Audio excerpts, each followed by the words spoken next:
This was weekly pop quiz 4. If you have any question or doubt, you can ask. Question 1, question 2, 3. Any doubt? 4.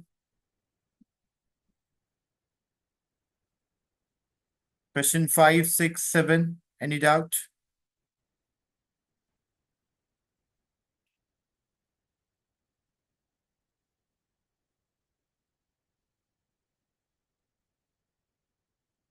Question 8, 9. Any doubt?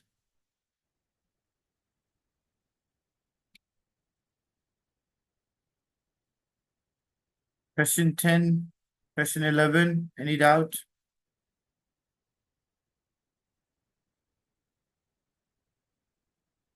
No doubt. Okay. Question 11, 12, 13, 14. Any doubt? Feel free to ask your doubts in case if you have. Question 15, 16. Any doubt?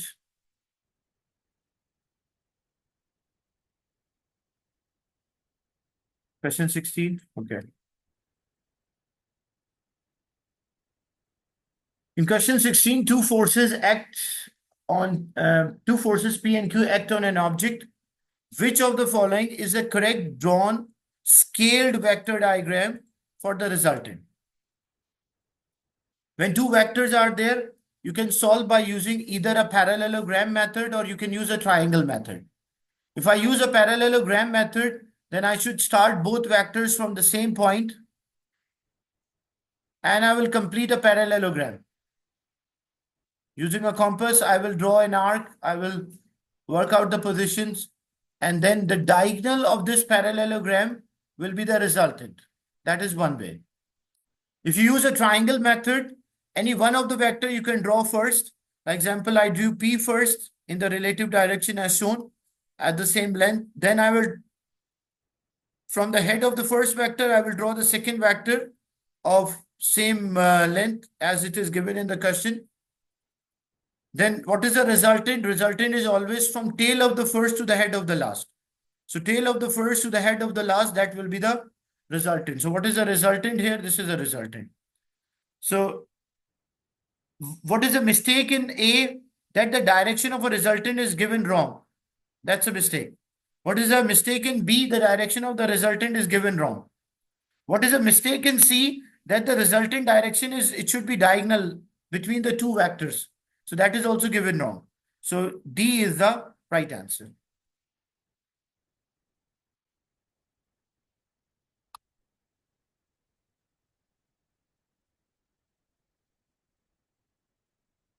Question 17, 18, 19. Any doubt? 20, 21, 22, 23. Question 19. Okay. In question 19, which of the following could represent the final displacement of students from his starting point? A student walks, diagram is drawn to scale. When it is drawn to scale, what you have to do, you have to measure this length. Like to identify the scale. Example, this can be any number, but what if it was 2 centimeter? Example, so it means 2 centimeter representing 12 kilometer. So 1 centimeter is representing 6 kilometer.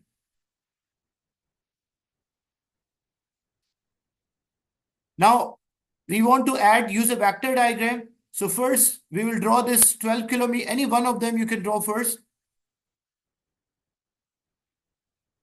Example, first we do 12 kilometer, which is 2 centimeter.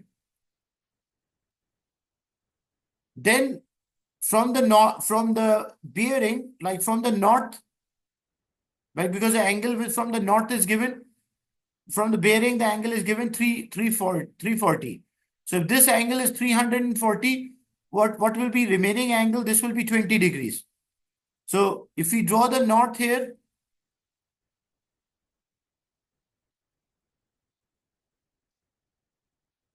if we have the north, so from the north, the angle of a 20, there's 20 kilometer. 20 kilometer means we have to draw 10 centimeter. So according to the same length, you have to draw 10 centimeter.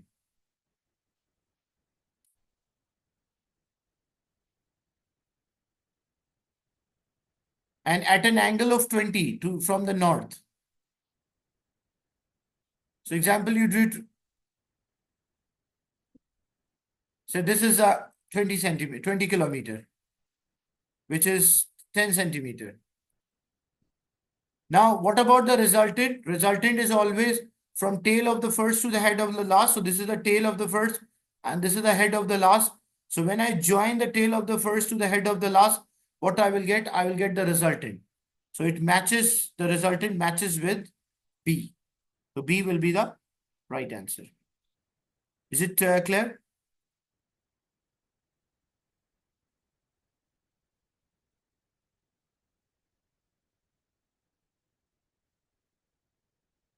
Question 22, 23, 24. Any doubt?